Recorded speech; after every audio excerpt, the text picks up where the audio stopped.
नमस्कार। अभी हम लोग अपनी बात चर्चा इस विषय में प्रारंभ करने से पहले एक बार सब लोग मिलकर साथ में गायत्री मंत्र का उच्चारण करते हैं। ओम भूर्भुवः स्वः तत्सवितुर्वरेण्यं भर्गो देवस्य धीमहि धियो यो नः प्रचोदयात्। ओम गुरुर्ब्रह्मा गुरुर्विष्णु गुरुदेव महेश्वरः गुरु साक्षात् परब्रह्म तस्मै श्री गुरवे नमः।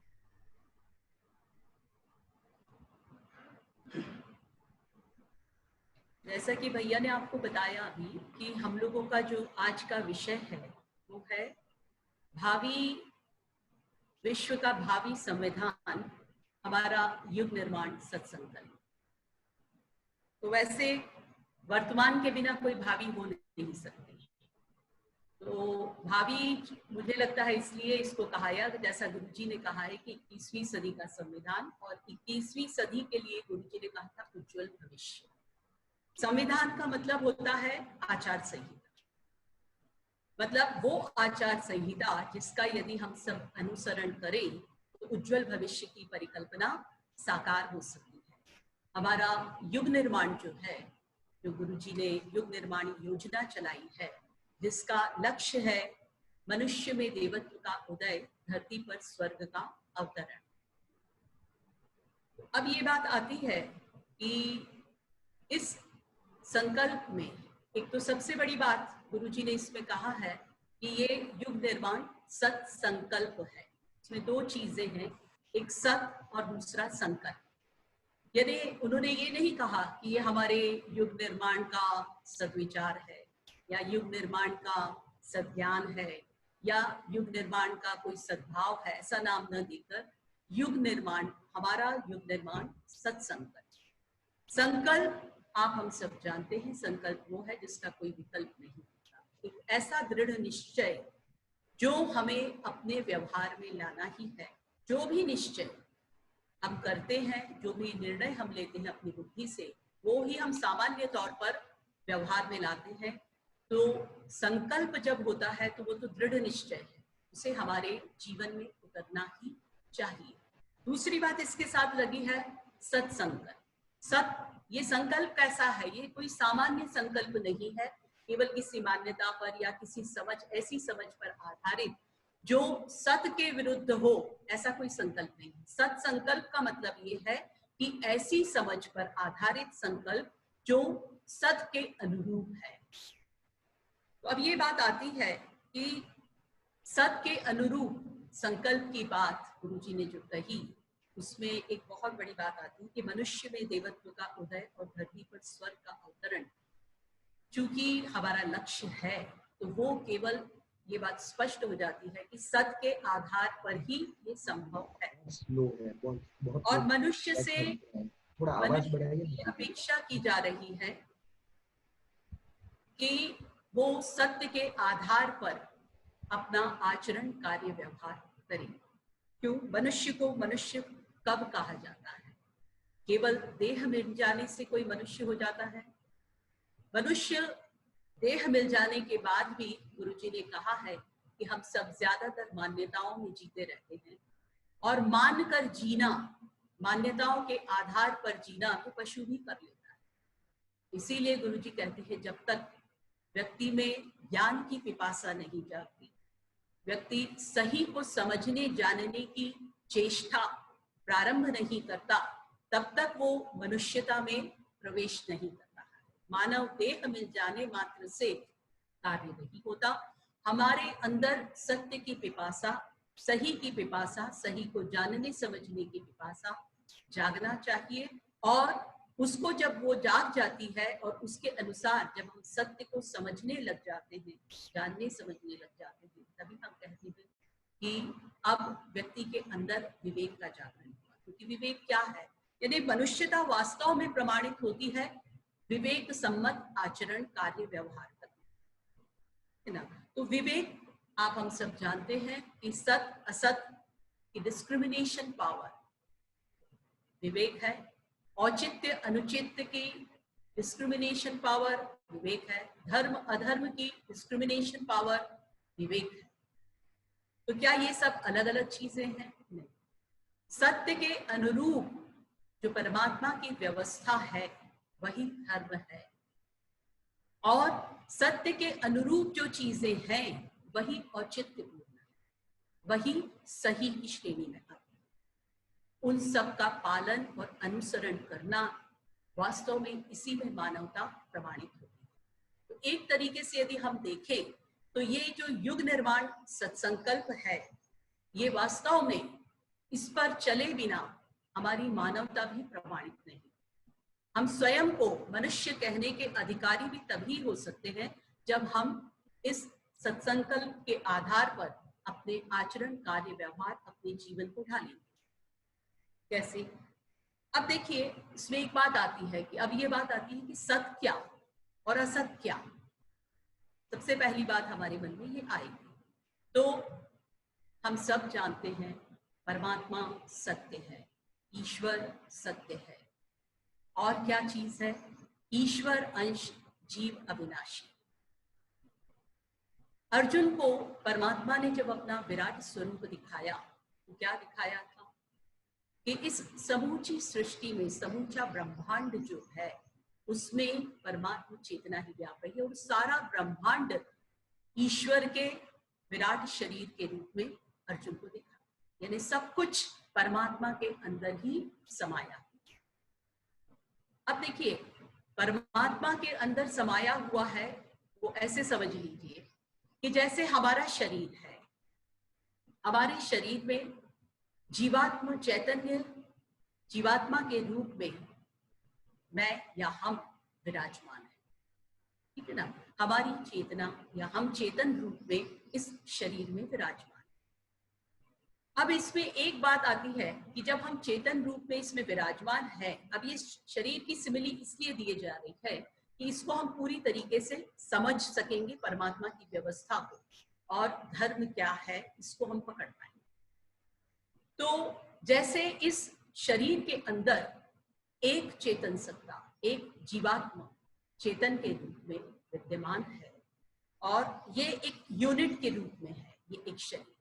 जब एक इकाई के रूप में कोई चीज होती है तो उसके विभिन्न जो पार्ट्स होते हैं, अंग अवयव जो हैं, उसमें क्या दिखाई देता है? एक व्यवस्था दिखाई देती है। ये सारे अंग अवयव जो हैं ये एक रूपता में, एकता के साथ जुड़े हुए या एक रूपता में कार्य करते हैं। सामंजस्य, सहकार और परस्पर लेना देना, परस्पर पूरकता, परस्पर देवत्व, ये सहज में हमको दिखाई देता है। यहाँ हर एक एक अंग अवयव का जीवन और अस्तित्व यदि देखा जाए तो शरीर से कटकर किसी का जीवन और अस्तित्व अंग का रह नहीं सकता, अलग से उसका जीवन अस्तित्व नहीं। यानी कहने का तात्पर्य यह है कि हमारे किसी भी अंग अवयव का जीवन और अस्तित्व समूचे शरीर की व्यवस्था बरकरार रहने में, पूरे शरीर का जीवन और अस्तित्व बरकरार रहने में, और एक दूसरे जो अंग अवयव हैं उनके साथ जो सामंजस्य है, उनका जो जीवन है, उनका जो अस्तित्व है, उनका जो कार्य व्यवहार है, वो दूसरे अंगों को भी प्रभावित करता है। उनका स्वास्थ्य भी दूसरे अंगों को प्रभावित करता है। तो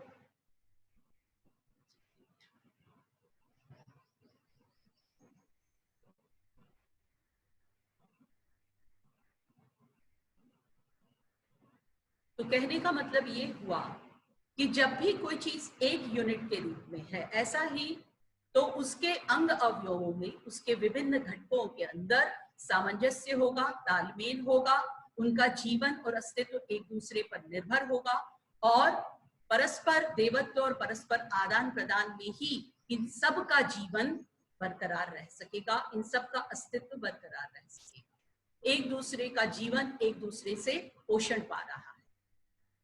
यही बात पूरी विराट शरीर की, परमात्मा की सृष्टि की या विश्व ब्रह्मांड की, ये परमात्मा का विराट शरीर, एक परमात्मा चेतना सब दूर व्याप रही है, समान रूप से व्याप रही है, और हम सब जितने इस सृष्टि के अंदर के विभिन्न घटक हैं जितनी भी यूनिट, जितनी भी इकाई, ये सब हम अंग अवयव हैं, डिफरेंट सेल्स कह सकते हैं हम बॉडी के, हम लोग हैं जो एक परमात्मा चेतना के आधार पर उनके होने से कार्य चल रहा है। ये परमात्मा की व्यवस्था है।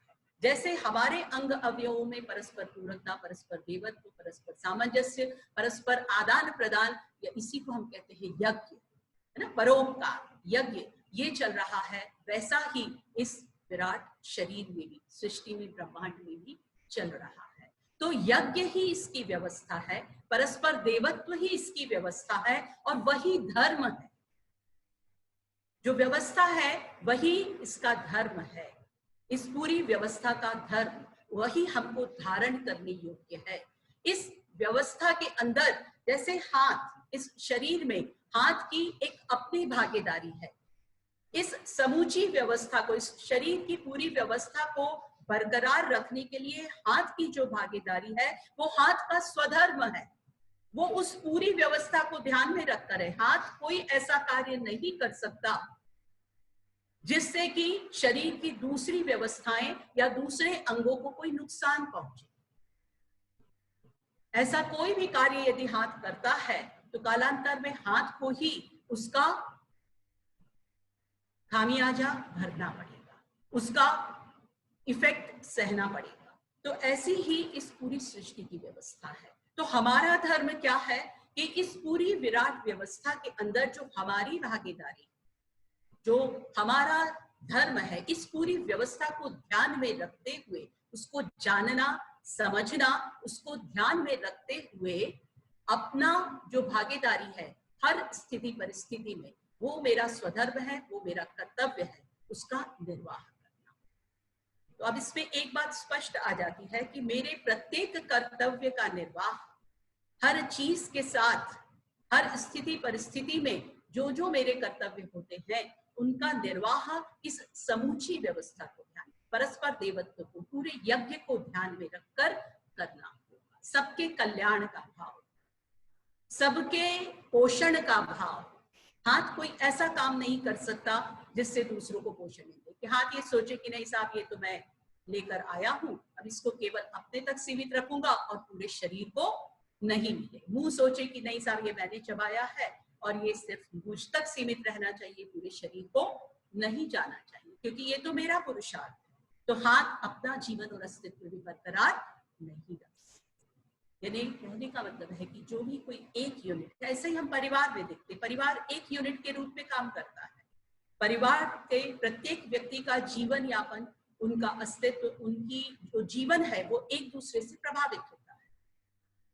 समाज के अंदर हम देखते हैं, अभी आप देखिए पूरे देश, पूरी विश्व वसुधा के अंदर देखें, कोरोना कहीं पर हुआ, सारे दूर में फैला और हम सबका जीवन उससे प्रभावित, पूरी धरती एक साथ प्रभावित हुई। इतना अच्छा एग्जाम्पल है हमारे सामने जिसको हम अपने जीवन में देख रहे हैं, उससे हम सबका जीवन प्रभावित होता है। तो ये कहने का मतलब है कि ये हमको दिखता रहा है कि हम अलग हैं, वो अलग है, वो व्यक्ति अलग है। वास्तविकता ये नहीं, सत्य यह है कि वास्तव में तो हम सब एक हैं।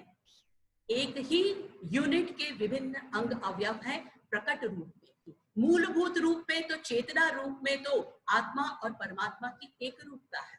एक ही चेतना इस समूचे विश्व ब्रह्मांड है, हम भी उसी का अंग है।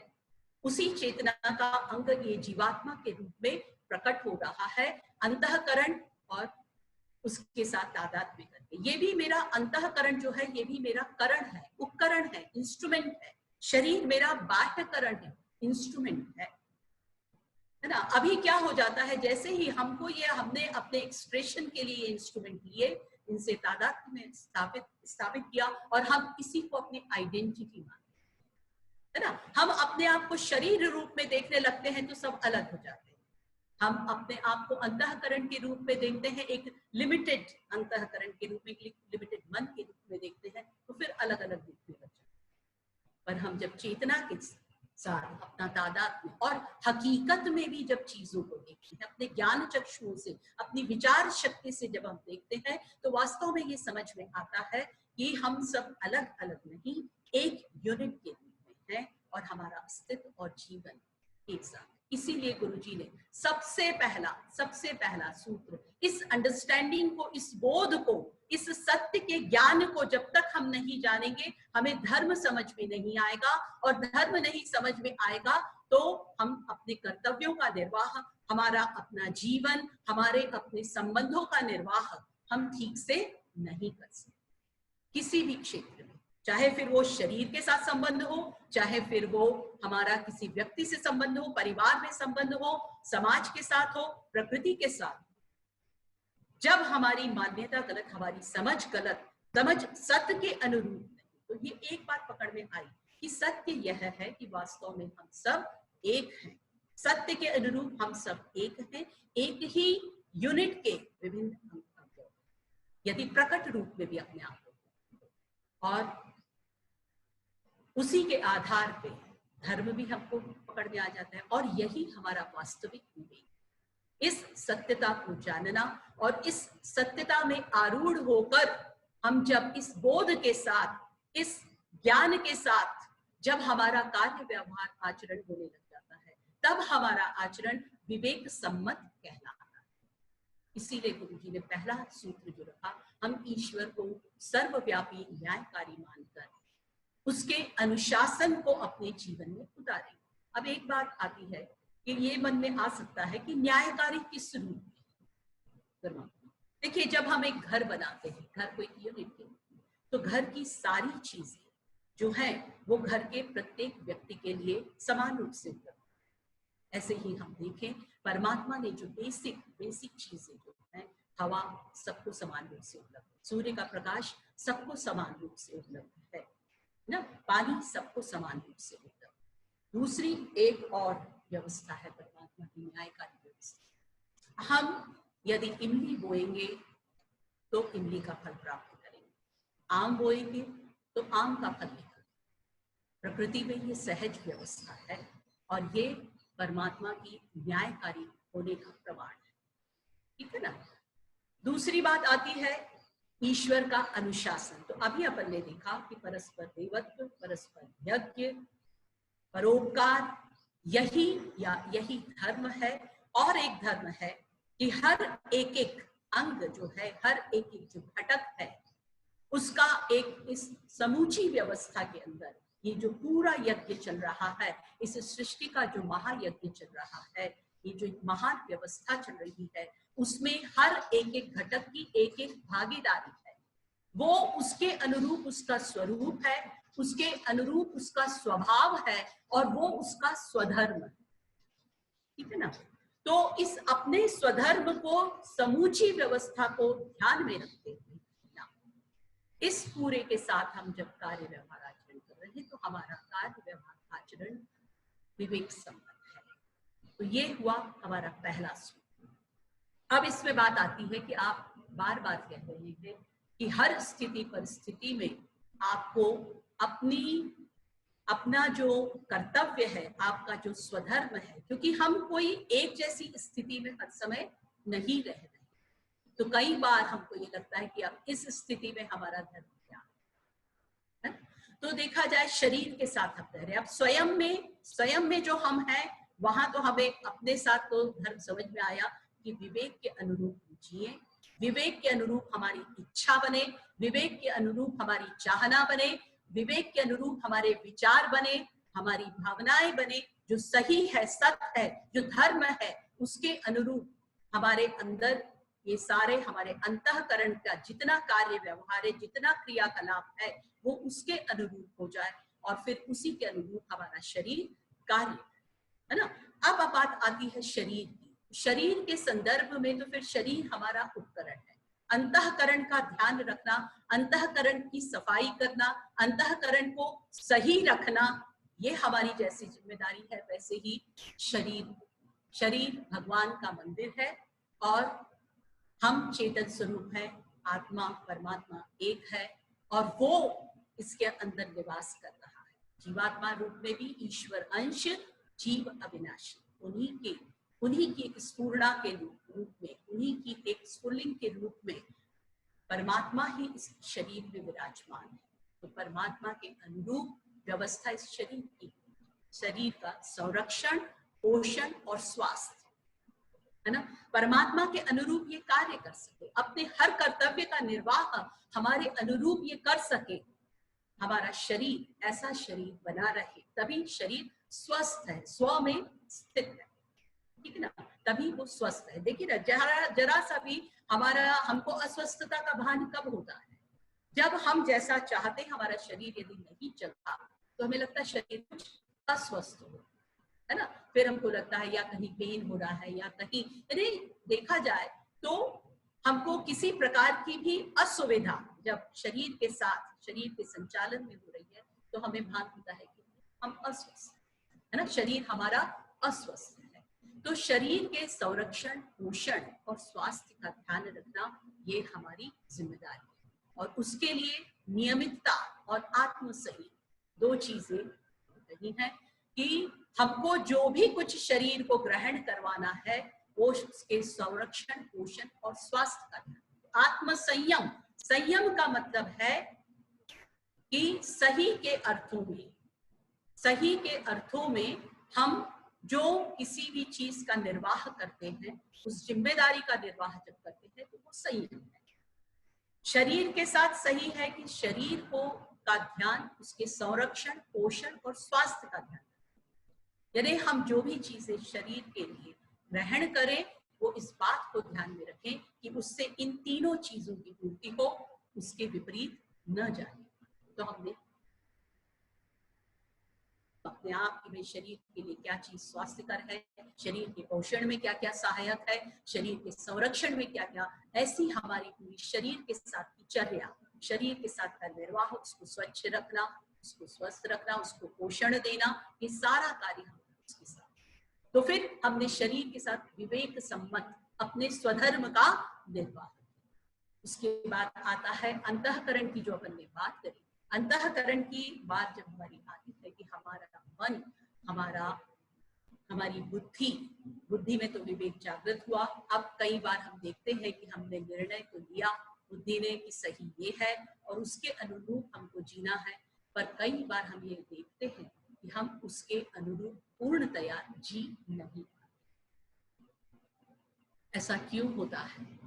हमने सोचा था कि हमको ऐसा करना है, पर मालूम हुआ जब हम करने गए तो हम कुछ का कुछ करें। उसमें एक बात आती है कि जब हम करने जाते हैं तो हमारा प्रवृत्त मन कहे या चित्त भी जो कहे वो भी कार्य करने लगता है। हमारे संस्कार जो होते हैं वो हमसे कुछ का कुछ करवा देते, या हम उस विवेक का ध्यान नहीं रख पाते। कई बार हम बोलते हैं कि भाई हमने चाहा था, हम ये करना चाह रहे हैं, पर क्या करें, अभ्यास हमारा या मन में उस समय तो ये बात ध्यान ही नहीं आई और हम ऐसा करें।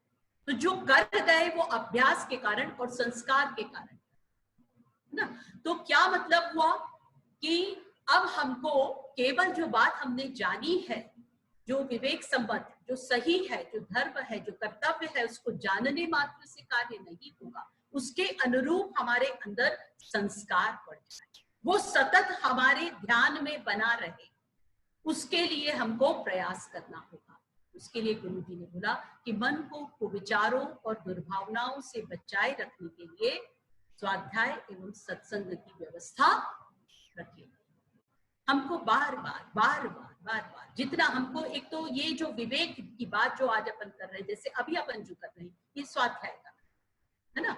स्वाध्याय यही है कि हम सही को जानने समझने के क्रम में प्रयास करें। सही चीज हम अच्छे सत साहित्य के द्वारा, आर्ष ग्रंथों के द्वारा जान सकते हैं, गुरु जी के साहित्य के द्वारा जान सकते हैं। तो उसका अध्ययन करें।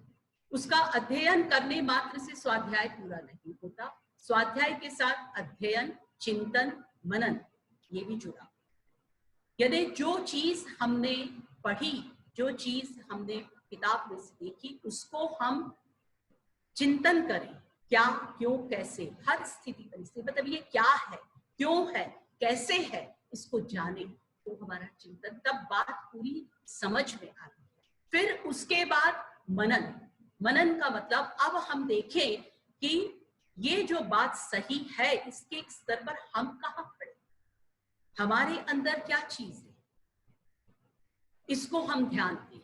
हमको अपने अंदर इसको चरितार्थ कैसे करना है, हमारी जो हर स्थिति परिस्थिति है उसमें हम इस सही बात के अनुरूप कार्य व्यवहार आचरण कैसे कर सकते हैं ना। जो बोलते हैं हम ऑटो सजेशन, स्व मूल्यांकन और बार बार रिवीजन इस बात का सही क्या है, ये सब मनन के अंतर्गत होता है।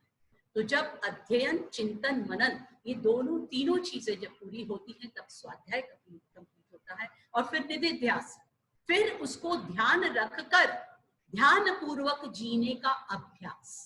ध्यान केवल वो नहीं है कि अब आंख बंद करके बैठ गए तो हमारा कार्य पूरा हो गया। वो ध्यान हमारे अंदर ध्यान को जगाता है, हमारे दृष्टा को जगाता है। वो दृष्टा हमारा सतत जागृत रहकर अपना मूल्यांकन, अपने आप को, हमारे अंतःकरण को, हमारे बाह्यकरण को देखने में सक्षम बनना चाहिए। हर समय हमारी जागृति बनी रहनी चाहिए।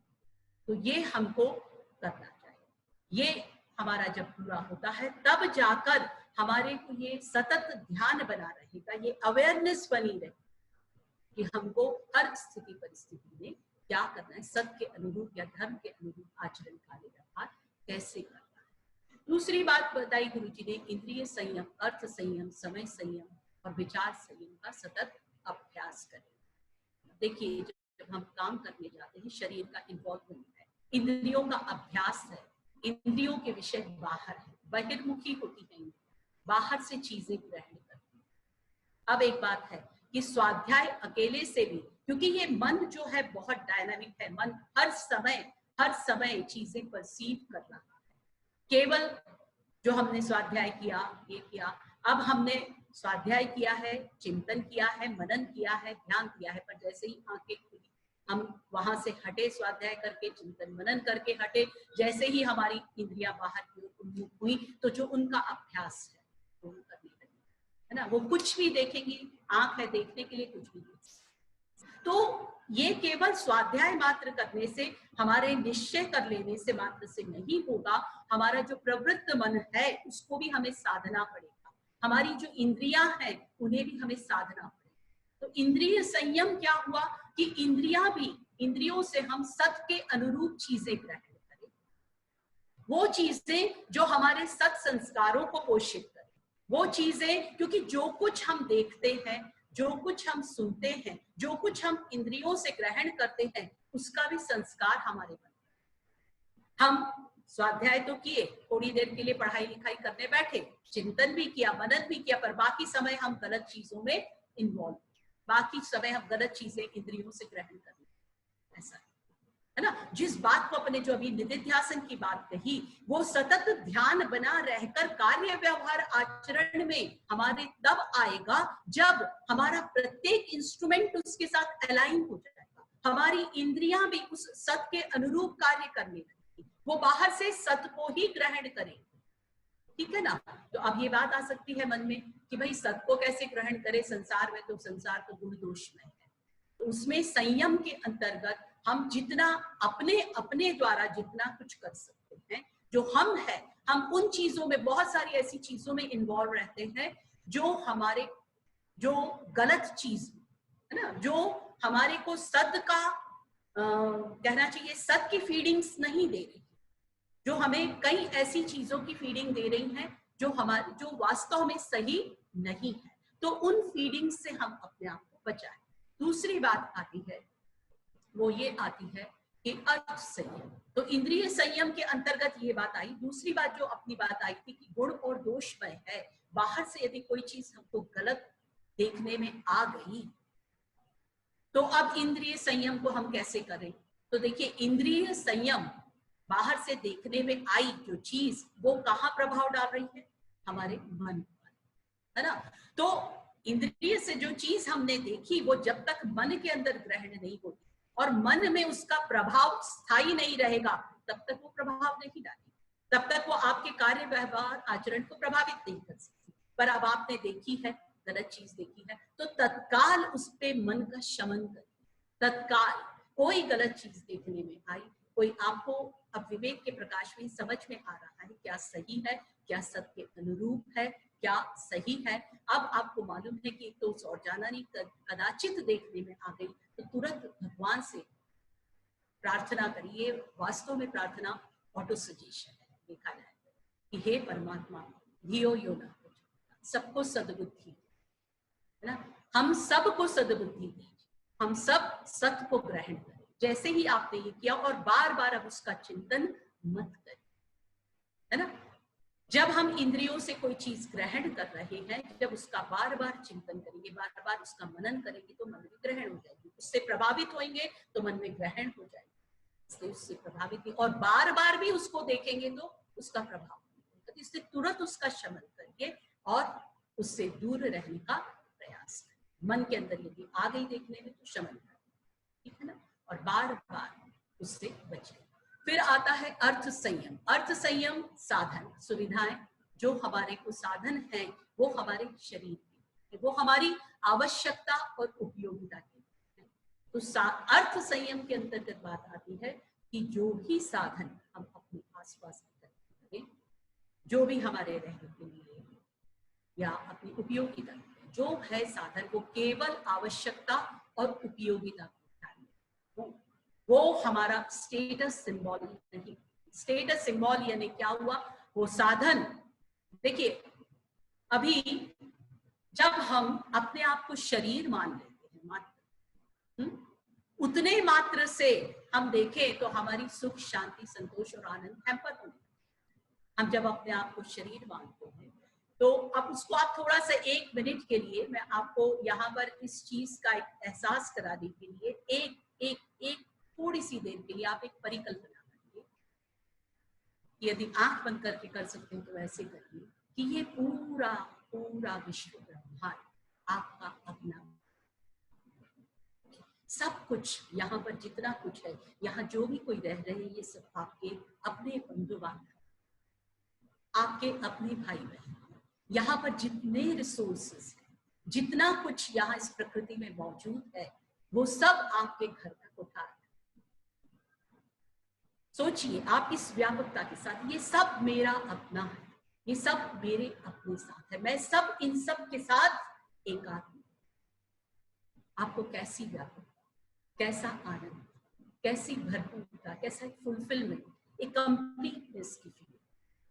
अब वहीं पर आप अपने आप को केवल मैं इस शरीर के, केवल इस शरीर तक सीमित करके देखिए।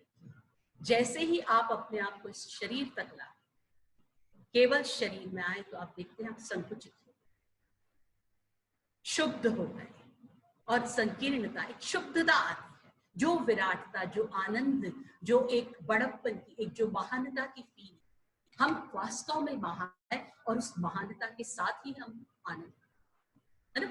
तो ये जो सुख शांति संतोष और आनंद की अनुभूति हमें अपने इस विराट अस्तित्व के साथ एकात्म होकर, उसके साथ तालमेल, उसके साथ सामंजस्य में, उसके साथ सामंजस्य में जीने में ही। तो अभी हमने जैसे देखा कि जब हम शरीर तक सीमित हुए तो एक शुद्धता, एक संकुचितता, है ना, अपने आप में छोटा, है ना, वो जो एक आनंद थी, वो जो एक आनंद जो हमको व्यापकता में अनुभव हो रहा था, वो इस संकुचितता में नहीं हुआ। अब आप बताइए कि जब हम अपने स्टेटस को साधनों से जोड़ देंगे, अपनी आइडेंटिटी, अपना स्टेटस, मेरा मान, मेरा अपने आप में मान्यता, मेरे अपने आप का मूल्यांकन, जब मैंने साधन से जुड़ गया, शरीर तक इस लिमिटेड बीइंग पे आने में मैं शुद्ध हो गई, तो जब साधन के साथ जोड़ लूंगी जो तो परे की चीज,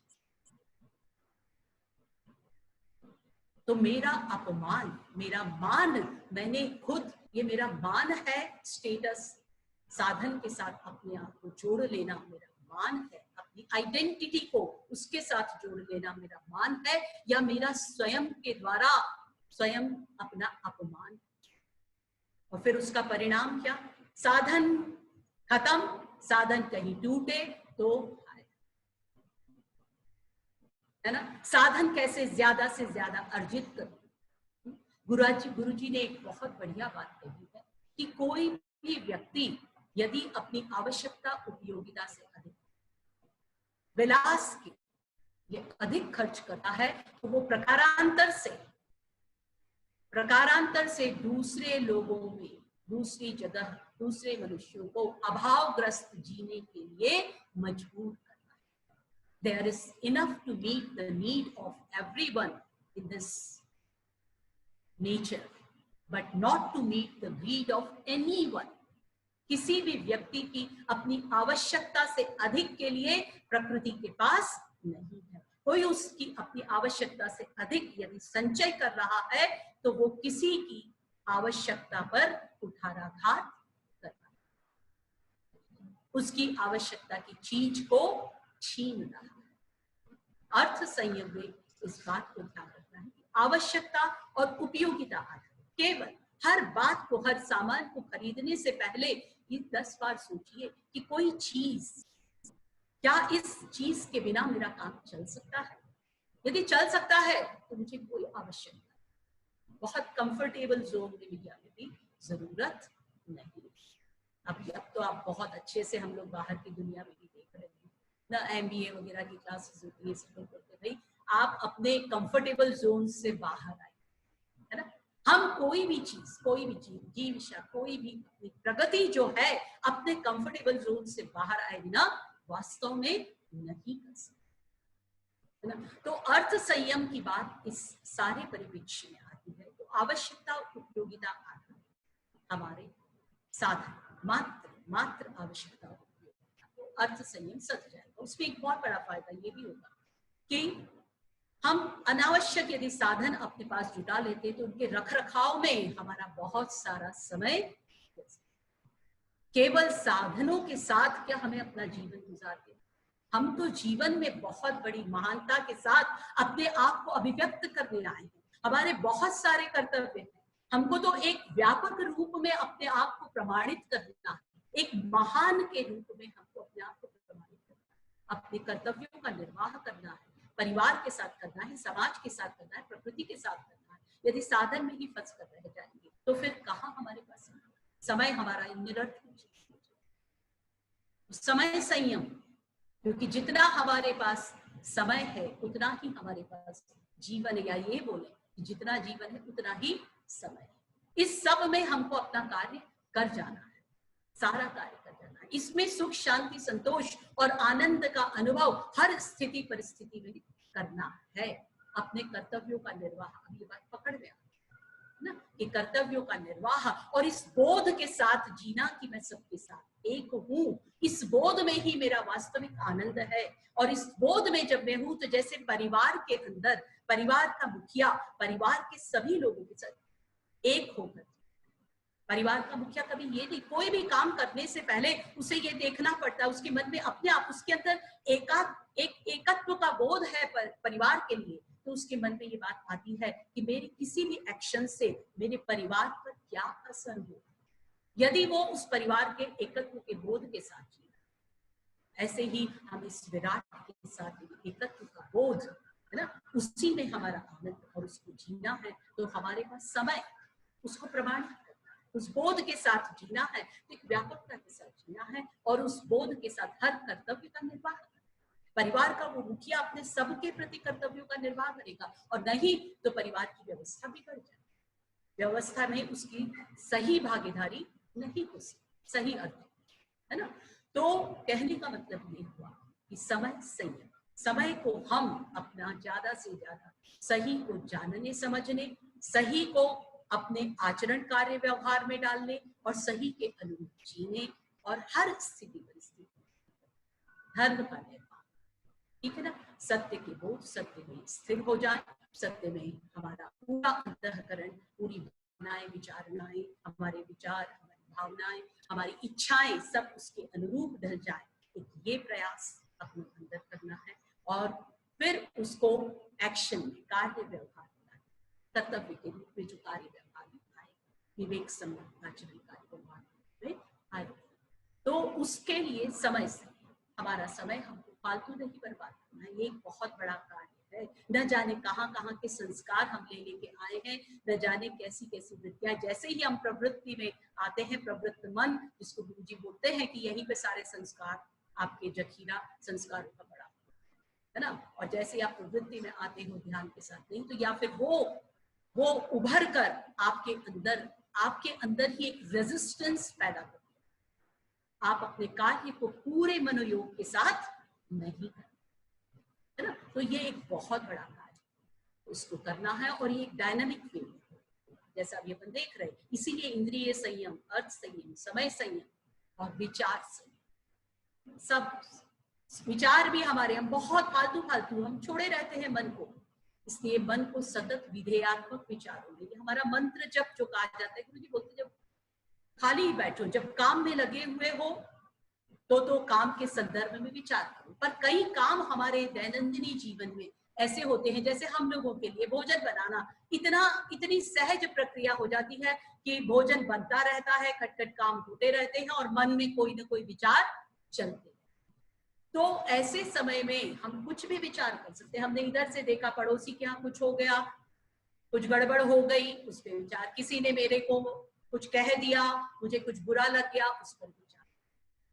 तो हमें विचार से, गुरु जी कहते हैं इसलिए भोजन बनाते समय ऐसे कोई भी कार्य जो आपके लिए स्पॉन्टेनियस होता है, जो आपके लिए रिफ्लेक्सेस में आ गए, ऐसे क्षणों में भी आप अपने विचारों को पर संयम रखिए। आप अपने आप को विधेयात्मक विचारों में लगाइए। या तो आप कोई प्लानिंग कर रहे हैं, कोई सही चीज के लिए, बच्चों के लिए क्या करना है, मुझे कैसे करना है, क्या करना है, उनके लिए क्या व्यवस्था बनानी है ना, उनको कैसे सही उनके अंदर जा सके, उनमें संस्कार जा सके, इसके लिए मुझे क्या करना है। या फिर मैं अपने अंदर, मैं ये गड़बड़ मुझसे हो जाती है, इसको मैं कैसे सही कर सकती हूँ। तो मनन, ठीक है ना। नहीं भी कुछ है तो केवल और केवल, नहीं है तो गायत्री मंत्र का अर्थ चिंतन करिए, लगातार सद्बुद्धि की प्रार्थना सबसे करिए, सत्य को, सही को आत्मसात करने का प्रयास करिए, उसका मनन चाहिए, ये विधेयात्मक चाहिए। तो अपने विचारों को सतत लगाइए। जब ये सारा कुछ किया जाता है तब अंतःकरण की वो स्थिति तैयार होती है कि वो विवेक सम्मत ही सोचने, विचारने में, इच्छा करने में सक्षम है, ठीक है ना।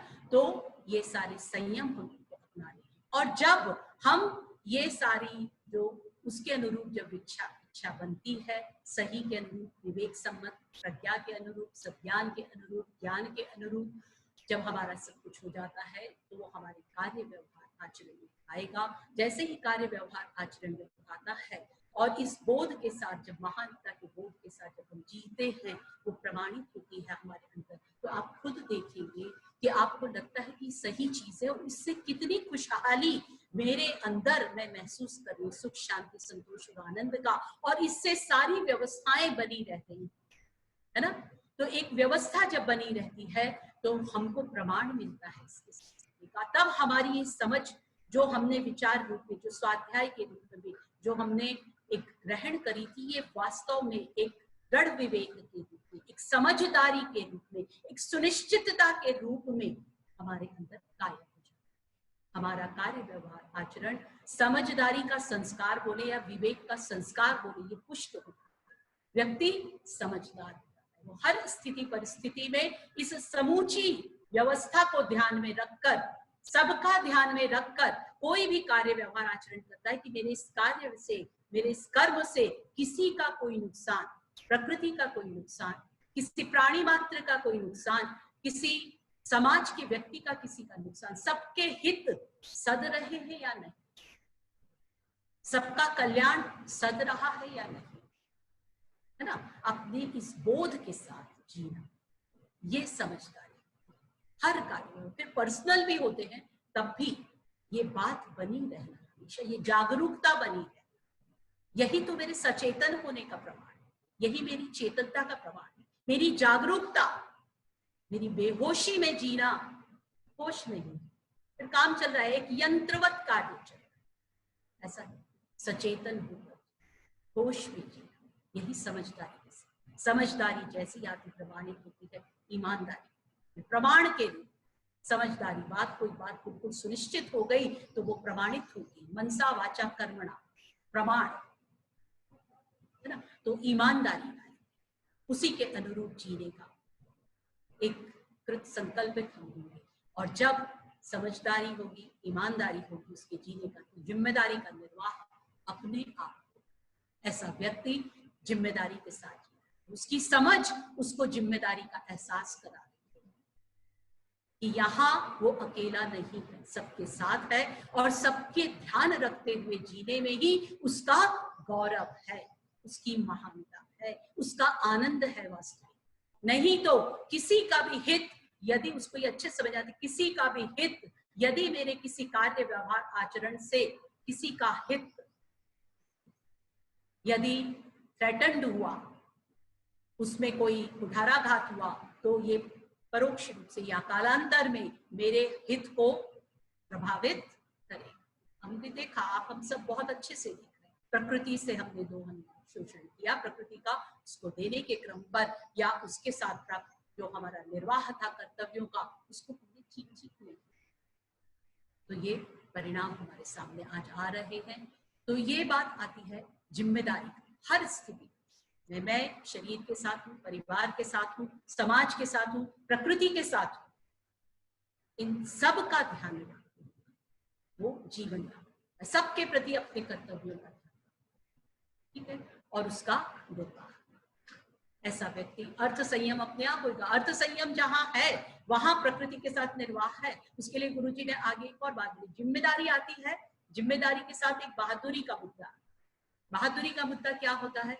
तो जब हम कार्य व्यवहार करने जा रहे हैं, हम जी रहे हैं, बिल्कुल कई बार तो ये हुआ कि हम सही में विवेक के आधार पर जीते हैं, अचानक से कोई संस्कार का दबाव फिर से हमको तुरंत पकड़ में आता है।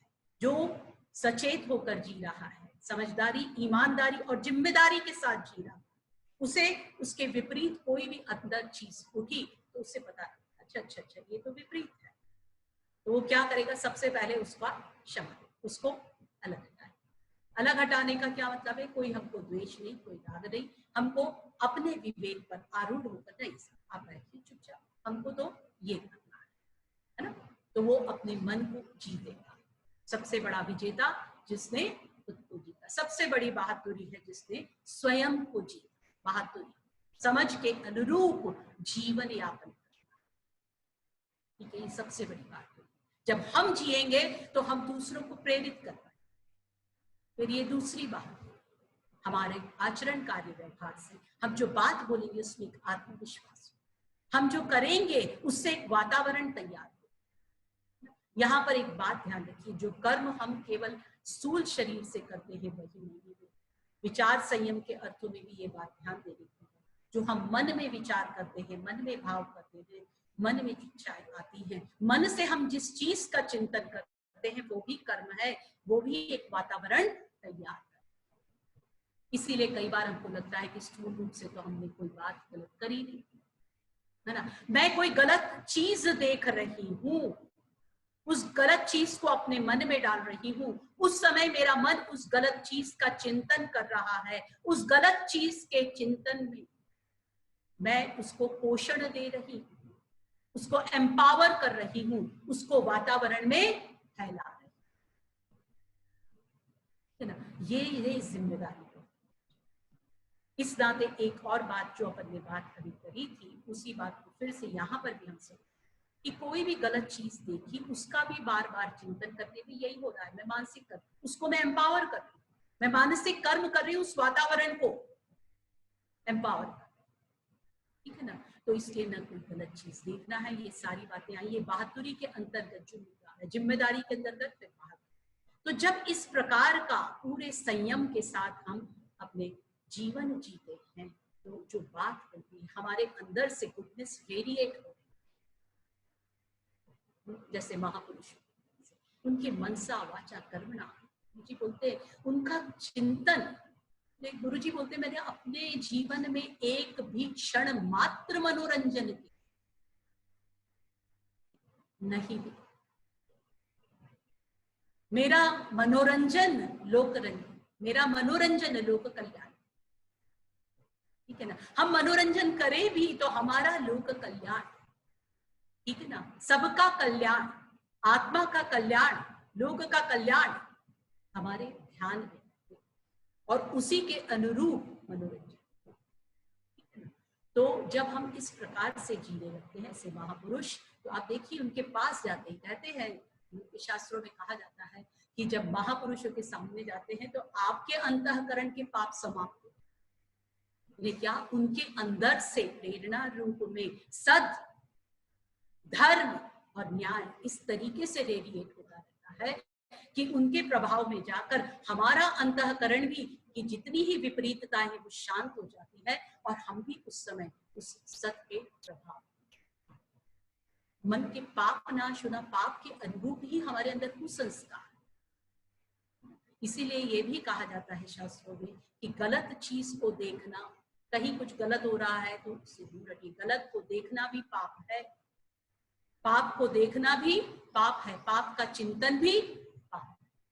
ठीक है ना, आप कर रहे हैं या नहीं वो अलग बात है। तो मनसा वाचा करना, हमको इस बात पर ध्यान देना। अब एक बात समझ में आती है कि जब हमने ये सब देखा तो हम समाज के एक अभिन्न अंग हैं, ये बात हमको पकड़ गया।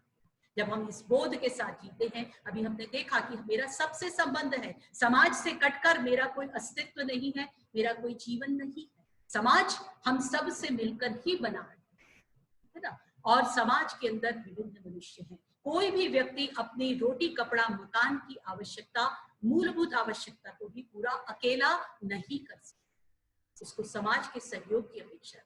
हमने जो ज्ञान विद्या प्रतिभा पाई है, जिसके आधार पर हम अपनी आवश्यकताओं की पूर्ति कर रहे हैं, ये भी हमको समाज से। अन्यथा जन्म लेते ही हम यदि अपने बच्चे को जंगल में भेज देते हैं, उससे विद्या अर्जित हो सकती है, प्रतिभा, उसका कोई विकास नहीं हो सकता जिसके आधार पर वो आवश्यकता की। तो हमने जो कुछ अर्जित किया इस समाज से, समाज के अभिन्न अंग है, समाज की भी एक यूनिट, एक अंग के रूप में है, समाज भी एक यूनिट है, उसके हम अंग हैं। तो सबके हित में हमारा हित है। देखते हैं समाज में कोई भी, कहीं पर भी कोई भी अराजकता फैलती है, कोई भी अव्यवस्था फैलती है, तो वो हमको प्रभावित करती, हमारे जीवन को प्रभावित, हमारे अस्तित्व को प्रभावित करती है। आतंकवाद फैलेगा तो हमारा अस्तित्व प्रभावित होगा, हमारा जीवन प्रभावित होगा। हमारे समाज के अंदर अराजकता फैलेगी, अव्यवस्था फैलेगी तो सब पिता भी कर, तो उसमें समाज में व्यवस्था बनी रहे, उसकी जिम्मेदारी हमारी है। और उस व्यवस्था को बनाए रखने के लिए समाज किसका बना है? व्यक्तियों का बना है। व्यक्ति गलत कब नहीं करेगा? जब उसमें सद्वृत्तियां, सद्विवेक जाग जाए, सज्जनता वो वर्ण करे। इसीलिए गुरु जी ने कहा कि समाज के अभिन्न अंग के रूप में सद्वृत्तियों के पुण्य प्रसार के लिए अपना श्रम, हम समाज में व्यवस्था बनाए रखने के लिए जो पदार्थ के नाते जो हम कार्य विभाजन, जो स्किल हम अर्जित करते हैं, और पदार्थ और चीजों का जो आवश्यकता की पूर्तियां हैं हमारे शरीर से लेके, उसकी जो आवश्यकता पूर्ति के नाते तो जो एक हमारी भागीदारी होती ही है, उसके साथ साथ एक बड़ी भागीदारी ये है कि स्वयं तो सही को जिए और दूसरों को उसके लिए प्रेरित करें, और उसके लिए प्रेरित करने के लिए हमें वो एक वातावरण बनाना। उसके लिए गुरु जी ने कहा चारों और मधुरता, सादगी एवं सज्जनता का वातावरण उत्पन्न करें। मधुरता यानी सौजन्य, सामंजस्य, सहकार, वाणी की मधुरता, व्यवहार की मधुरता, तो चारों मधुरता सबको प्रिय है ना, सबको, किसी को भी किसी की कर्कश वाणी पसंद नहीं है ना। सब चाहेंगे कि सब आपस में सौजन्य के साथ, सब आपस में एक दूसरे से स्नेह और प्रेम चाहते हैं। क्यों? क्योंकि प्रेम ही हमारा मूलभूत स्वभाव। हम स्वयं सुख, शांति, संतोष और आनंद चाहते हैं क्योंकि वो हमारा स्वभाव, स्वयं में स्वीकृत भाव है। प्रेम हमारा स्वयं में स्वीकृत भाव। मधुरता हम सबको प्रिय है, तो मधुरता का वातावरण बनाएंगे। मधुरता का वातावरण रहता है, सब प्रसन्न रहते हैं, सब आपस में सामंजस्य के साथ रहते हैं, सहकार के साथ रहते हैं, तो सब एक दूसरे की सहायता करते, सबकी आवश्यकताएं पूरी होती है, तो सब संतुष्ट। मधुरता का सादगी पूर्ण, सादगी की अभी अपन ने अर्थ संयम के अर्थों में चर्चा करी। सादगी पूर्ण यदि हमारा जीवन रहेगा तो हमारे पास विलासिता नहीं, क्योंकि साधन जो बन रहे हैं इसमें हम प्रकृति के साथ भी अपने कर्तव्यों का हैं। सादगी में बात आती है minimum resources, minimum energy conservation, ठीक है, और इको फ्रेंडली एटीट्यूड हमारी, ये हमारी सादगी ना। सादा जीवन उच्च, महानता को जीना है और साधनों के अर्थों में सादगी को बरतना, तो हम इको फ्रेंडली अपनी प्रकृति के साथ अपने कर्तव्यों का निर्वाह बराबर करते। अब इसके बाद बात आती है, वो होती है कि सज्जनता का। देखिए, गुरुजी ने एक बहुत बड़ी बात कही है कि विवेक, जागृत विवेक के साथ कुछ चुनिंदा लोग ही पैदा होते हैं, जन्म लेते हैं और आदर्शों के प्रति निष्ठा के साथ, वो भी उनके पूर्व के संस्कारों के रूप में विवेक के संस्कार उनके अंदर जागृत हो गए।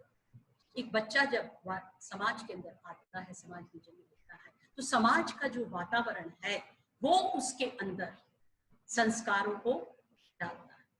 घर का वातावरण, समाज का वातावरण, वो सब से वो प्रभावित होता है और वो उसके अंदर संस्कार के रूप में जाता है। विवेक के संस्कार यदि हमारी सज्जनता का वातावरण बनाते हैं, सब व्यक्ति विवेक सम्मत आचरण करें, सब व्यक्तियों में विवेक जागने की परंपरा इस समाज में बने, विवेक जागरण की परंपरा बने, सब व्यक्ति सत्य, धर्म और न्याय को जान सके, सब व्यक्ति उसके अनुरूप आचरण, कार्य, व्यवहार कर सके, ऐसा वातावरण, ऐसी मानवीय परंपरा हमको अपने समाज के अंदर बनाना, ये तब सज्जनता का वातावरण, उस सज्जनता के वातावरण के लिए सद्प्रवृत्तियों को खुद जिएंगे, विवेक को खुद जिएंगे, सही को खुद जिएंगे, और जहां कहीं सही हो रहा है उसकी प्रशंसा, उसका यशोगान, उसकी कीर्ति, तब हमारे मन में कोई संशय, कोई दुविधा नहीं रहती। हम कई बार ऐसा करते हैं, खुद मानते हैं धर्म को जीना है, धर्म को जीने का प्रयास करते हैं, है ना, और कई बार कभी ये देखते हैं कि कोई गलत काम करके किसी कोई फायदा उसने उस तात्कालिक समय में पा लिया, उस समय में पा लिया, तो हम ही ये शंका करने लग जाते हैं कि क्या ये सही है या गलत।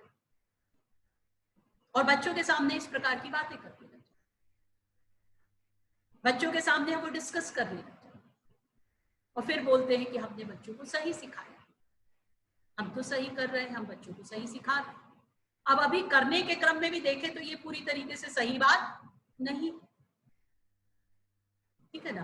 तो इसको समझना होगा, सज्जनता के वातावरण में तैयार समय हमें बहुत, इसीलिए ये सब बातें आई हैं, इंद्रिय संयम, अर्थ संयम, विचार संयम, समय संयम, हर क्षण समझदारी, ईमानदारी, जिम्मेदारी, बहादुरी के बोध के साथ जीना, उस बात का ध्यान रखते हुए जीना, ठीक है ना। तो सज्जनता का वातावरण तब तैयार, दूसरों को उसके लिए, जिस बात की हम प्रशंसा करेंगे उसका वातावरण, ठीक है। तो सज्जनता का वातावरण, और इसी को सत्प्रवृत्तियों के पुण्य प्रसाद की, फिर इसी में बात आती है नर और नारी परस्पर पवित्र दृष्टि। तो अब बात आती है नर और नारी परस्पर पवित्र दृष्टि रखेंगे। सबसे पवित्र दृष्टि क्या है? जो सत्य के अनुरूप है वही पवित्र है ना। अपवित्रता क्या मानी जाती है? जो असत के अनुरूप है, जितना कुछ मन के अंदर जो सही के अनुरूप नहीं है, जो गलत के अनुरूप है, वही तो मन की अपवित्रता है ना। जितना कुछ सत्य के अनुरूप है वही पवित्र। तो अब बात आती है कि सत्य के अनुरूप में सामने वाला नर और नारी के रूप में देखें तो सत्य के अर्थों में मूलभूत आत्मा, ठीक है, प्रकट रूप में जीवात्मा, आत्मा रूप में कोई भेद नहीं, जीवात्मा रूप में कहीं भी, ठीक है ना। आत्मा रूप में तो एक रूपता, जीवात्मा रूप में कोई अंतर है दोनों में। जीवात्मा रूप में वही अंतःकरण चतुष्टय, वही मन बुद्धि चित्त अहंकार प्राण और आत्मा, ठीक है ना। उसके बाद में प्रकट रूप में जीवात्मा हुए प्रमाण रूप में मनुष्य, मनुष्य में भी कोई मनुष्यता के क्रम में कोई अंतर है? मनुष्यता मानवता आपको भी जीनी, मानवता उनको, विवेक संपन्न आचरण उन्हें भी करना है। हाँ, भेद केवल शरीर का, और वो शरीरगत भेद किसी कार्य व्यवहार के लिए, किसी उसकी विशेष भागीदारी के लिए दिया गया है, ठीक है ना। तो और ये शरीरगत भेद के कारण ही इस कार्य का जो विशेष उत्तरदायित्व भाई और बहनों को जो दिया गया है, जो एक अलग अलग प्रकार का जो एक विशेष उत्तरदायित्व, उसी के अनुरूप शरीर और उसके अनुरूप थोड़ी सी प्रकृति में अंतर। तो क्या इस कार्य के आधार पर वो असम्मान का पात्र हो गया? कोई भी कार्य पूरी व्यवस्था के अंतर्गत हर कार्य का अपनी एक इंपॉर्टेंस, हर उत्तरदायित्व क्या अपनी एक इंपॉर्टेंस है। वो व्यक्ति जिसका जो कार्य है, जिसकी जो भागीदारी, जिसका जो उत्तरदायित्व है, वो यदि वो नहीं निभाएगा तो अव्यवस्था फैल, बल्कि उसका वो उत्तरदायित्व, उसके सम्मान, उसको एक उस कार्य के नाते विशेष सम्मान। तो इसके नाते दोनों का उत्तरदायित्व है। तो उन उत्तरदायित्व के निर्वाह के नाते भी जो ये शरीर और उससे जुड़ी हुई जो प्रकृति है वो भी सम्मान, तो कहीं असम्मान की बात आती ही नहीं। तो पवित्र दृष्टि यही है, आत्मा, जीवात्मा, मनुष्य, मानवता की, और फिर शरीर के अंतर्गत भी उनका कार्य। तो हम उस कार्य के लिए उनकी महत्ता, उनकी उपयोगिता को समझकर उनका सम्मान करें, उनका सहयोग करें, न कि उसका दुरुपयोग करें। कैसे कर सकता है एक जिम्मेदार, एक समझदार व्यक्ति उसका दुरुपयोग कैसे कर सकता? फिर संबंधों के नाते हमारे जो संबंध है, भाई बहन, माँ पिता, बेटा बेटी, इन संबंधों को ठीक ठीक से इस सारी बात को ध्यान में रखते हुए उसका निर्वहन, ठीक है ना, उसी के अनुसार उनके साथ कार्य करना। तो नर और नारी परस्पर परिपूरक, अनीति से प्राप्त सफलता की अपेक्षा नीति पर चलते हुए असफलता शिवधार्य करें। नीति जो है वो सत्य, धर्म, न्याय, समाज, सज्जनता का वातावरण बनाना है तो हर हाल में नीति पर चलना है। किसी अपने व्यक्तिगत लाभ के लिए, किसी अपनी लालच को ध्यान में रखते हुए, किसी बहुत ही छोटी सी आवश्यकता के नाते हम किसी अनीति का यदि वर्ण कर लेते हैं तो हो सकता है वो उस समय हम उस बात को पूरा कर भी जाए, पर एक अनीति के वातावरण को हम पोषित करें। इसीलिए महापुरुष अपना कुछ व्यक्तिगत छोटा सा नुकसान होने के साथ ही के बाद भी नीति के प्रति अड़े रहते हैं। उनके कार्य की सफलता वास्तव में, देखिए, हम एक अपन ने जो बोला कि नीति पर चलते हुए असफलता, अनीति के साथ सफलता की बेहतर है कि नीति पर चलते हुए असफलता। अब देखिए, सफलता कार्य के संपादन में है। यदि मैं ये अपने मानव रूप में प्रमाणित हो रही हूँ, अपने आप को मनुष्य समझकर विवेक के संबंध कार्य कर रही हूँ, तो अनीति की कोई बात आती है। फिर उस विवेक पर आरूढ़ रहना ही मेरा धर्म है, और मेरे कार्य की सफलता भी उसमें है कि मैंने इस कार्य को विवेक सम्मत तरीके से प्रतिपादित किया। वास्तविक सफलता ये है या कॉम्प्रोमाइज कर देना। सफलता किसको माना जाता है? जिसमें हमारी सुख, शांति, संतोष और आनंद है, जिसमें सबका कल्याण है, ऐसे कार्य को करने में सफलता है, या किसी व्यक्तिगत एक छोटे से लाभ के लिए इतना बड़ा गलत काम कर देना, उसमें हमारी सफलता है। तो सफलता को हमको बहुत अच्छे से समझना पड़ेगा और उस तरीके से हमको कार्य करना, यदि हम जिम्मेदार हैं, यदि हम समझदार हैं तो। और समझदार और जिम्मेदार हुए बिना तो, ईमानदार हुए बिना तो हमारी मानवता, हम मनुष्य हैं, मनुष्य कहलाने के वास्तव में अधिकारी नहीं, ठीक है ना। तो कम से कम मनुष्य तो है, मनुष्यता को प्रमाण। मानवता को प्रभावित, ये बात। फिर दूसरों के साथ वह व्यवहार न करें जो हमें अपने लिए पसंद नहीं। तो बहुत छोटी सी बात है, बहुत व्यवहार के साथ आप किसी को नाराज होंगे, सामने वाला खिन्न होगा और मौका ढूंढता रहेगा, ठीक है। ठीक, क्या हमने किसी को दुख दिया, सामने वाला दुख देगा, ठीक है ना। हमने किसी को असम्मान किया, वो भी अपॉर्चुनिटी ढूंढेगा। ये सहज में आता है, अनटिल अनलेस सामने वाला कोई बहुत समझदार ना हो, है ना, ये सामने आएगा ही आएगा। हमने किसी चीज के साथ कोई भी काम गलत किया, व्यवहार किया, सामने से उसका रिपरकेशन वो मिलेगा, क्योंकि गलत को हम प्रश्रय दे, ठीक है ना। वो हमारे पास आएगा, जो बोया जाएगा वो काटा जाएगा। अपन ने पहले ही देखा, न्यायकारी व्यवस्था है। हमारा कर्म, हमारा कार्य, व्यवहार, आचरण, कर्म केवल शरीर का नहीं, मानस का। जो भी कर्म हम कर रहे हैं वो हमारा बीज है, उसी के अनुरूप फल हमें प्राप्त हो। परमात्मा की ये न्यायकारी व्यवस्था है, इसमें कोई संदेह है ना। फिर अंत में आता है, मनुष्य अपने भाग्य का निर्माता आप है। इस विश्वास के आधार पर हमारी मान्यता है कि हम बदलेंगे, हम सुधरेंगे, है ना। तो मनुष्य अपने भाग्य का निर्माता आप है। काहू न को सुख दुख कर दाता, सब निज कृत कर्म सब भोग सब, यानी हम हमारे दुख और सुख के लिए कोई दूसरा जिम्मेदार है क्या? हमारे दुख और सुख के लिए हम स्वयं जिम्मेदार, ठीक है कि नहीं है? किसी को कोई शक हो तो अभी प्रश्न होंगे, तो उस संदर्भ में अपन बात कर लेंगे, क्योंकि अभी समय हो रहा है, तो हम बात पूरी करनी है। तो और आज के जो हमारे कर्म है, दीदी एक काम करेंगे, कि हम अगर आज अधूरा रह जाएगा ना, तो जो आखिरी के 3-4 जो इम्पोर्टेंट है वो हम सैटरडे को ले लेंगे। अच्छा, मनुष्य अपने भाग्य का निर्माता आप है, ये तो वैसे मेरे ख्याल में अंतिम ही 2 है, हम बदलेंगे युग बदलेगा। ठीक है दीदी, जैसा आप ठीक समझे।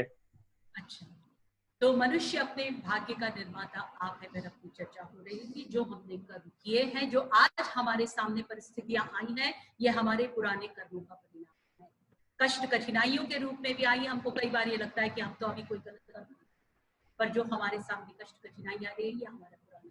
इस प्रकृति के अंतर्गत हमने बोला, अपन ने देखा कि आम का पेड़ बोया, आम का फल मिला, इमली का पेड़ बोया, इमली का फल मिला।